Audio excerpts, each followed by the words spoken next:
Kıyas ucatıyım. Aman bu xanımların əlindən. Ha nama. Hala ne olup ki?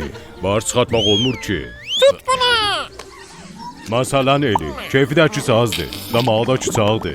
Amma bu gün öz-özünə birdən güldü. Şirə də öz-özünə gülər. Balancama yeme. Vallahi bizim Şira elə... Deyirəm də, bu gün el öz-özünə başladı, güldü. Da görmeyeyim bu işlerden. Bilmirəm niyə belə dəli oyunu verir. Hanımlar. Aman xanımların. Selam. Dalimiz geldi ba. Sesimi eşirirsiniz. Ah ah. Kim var? Kim yok?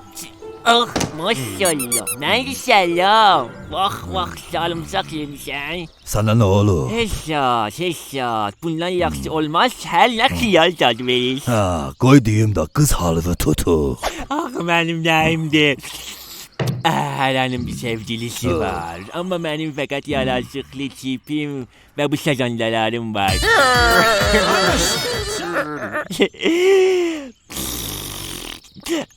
Qaşınıram yaman. Gəl görüm, gəl gedək qaş olayım biləmi.